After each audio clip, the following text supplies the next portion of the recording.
आप supreme court नहीं है, आप सुप्रीम कोर्ट नहीं है, आप अदालत नहीं है। आप हटाइए अपना दुकान, ये कैमरा बंद करिए, पहले कैमरा बंद करिए, कैमरा बंद करिए, रुक जाओ यार। दिल्ली के जंतर मंतर पर 11 दिन से प्रोटेस्ट कर रहे पहलवानों ने। दोस्तों आदाब, मैं आपका मेज़बान अली आदिल खान आपकी खिदमत में सत्यम गुफ्तन प्रोग्राम लेकर हाजिर हूं और आप देख रहे हैं टाइम्स ऑफ पीडिया चैनल।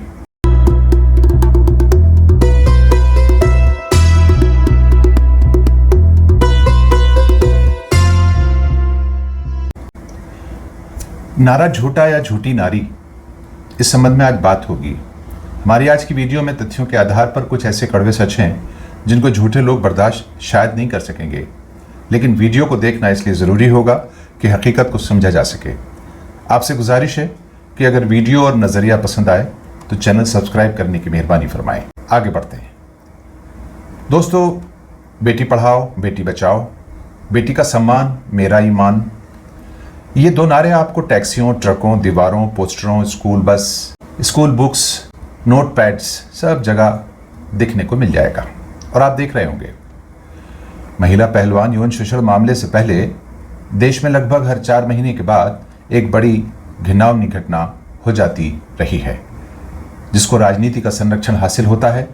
और वो घटना एक घटना के रूप में कुछ टीवी चैनल्स और यूट्यूबर्स को लाभ तो पहुंचा जाती है, मगर इंसाफ के लिए पीड़ित परिवार घिसटते रहते हैं। और हाँ, इसका फायदा कुछ पॉलिटिकल पार्टीज को जरूर होता है। बेटी पढ़ाओ बेटी बचाओ का नारा कितना सच्चा है ये पूरा देश जानता है, लेकिन क्या नारी झूठी है, इसको भी देश जानना चाहता है।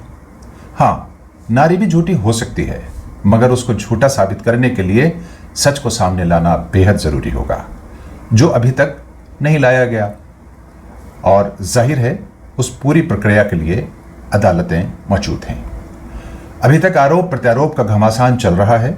हालांकि महिला को अपने ऊपर यौन शोषण के आरोप लगाने से पहले या लगवाने से पहले 1000 बार सोचना पड़ता है। दोस्तों, महिला खिलाड़ियों से यौन उत्पीड़न के आरोपी भाजपा सांसद ब्रजभूषण शरण के विरोध में दिल्ली में 23 अप्रैल से जंतर मंतर में एक धरना चल रहा है, जैसा कि आपको ज्ञात है। धरने पर पहुंचे सभी नेताओं और खिलाड़ियों ने इस बात पर हैरत जताई है कि देश में बलात्कारियों का फूल माला से स्वागत तो हो रहा है और आरोपियों को सरकार का संरक्षण भी मिल रहा है, किंतु पीड़ितों के लिए क्या है। विदेशों तक बलात्कारियों ने भारत का नाम बदनाम कर दिया है, ऐसा कहा जा रहा है, और जाहिर है ऐसा सच भी है।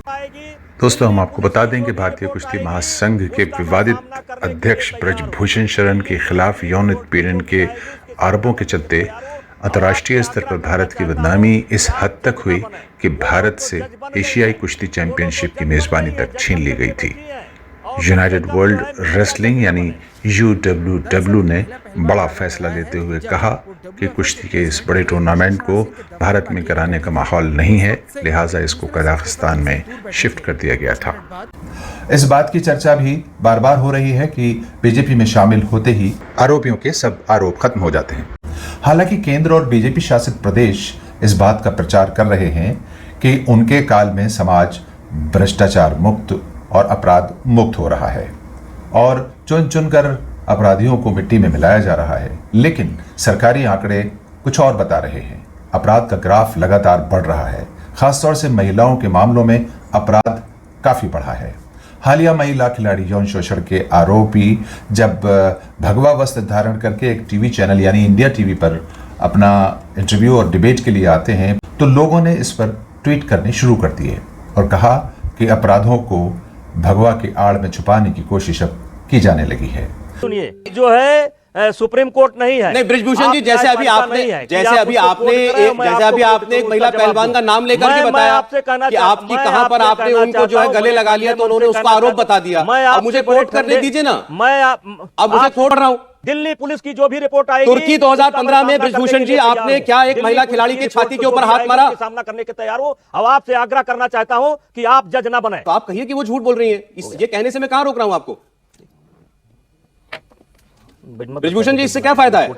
अब छोड़ो, नॉर्मल हो गया ना आपका, चलिए। ब्रजभूषण जी, इस पर नाराज होने वाली क्या बात है? ये कैमरा बंद करिए। आप एफिडेविट आप कोट करें तो ठीक है। इंडिया टीवी से कोई उनका वो पूछे थे, उन्होंने सवाल पूछा तो इतने बौखला गए, इतना पागलों की तरह बिहेव कर रहे हैं, बहुत सारी गंदी बातें वो नेशनल टेलीविजन पे बोल रहे हैं, जो एक सभ्य व्यक्ति जो एक सभ्य समाज से आता है उसके मुंह से ऐसी बातें बोलना, तो आप समझ लीजिए उसकी मानसिकता किस लेवल पे उसकी मानसिकता है। जो नेशनल टेलीविजन पे 140 करोड़ देशवासियों के सामने ऐसी भाषा का प्रयोग कर सकता है, वो आदमी बंद कमरे में लड़कियों के साथ में किस लेवल तक करता होगा, आप अंदाजा लगा सकते हो बस।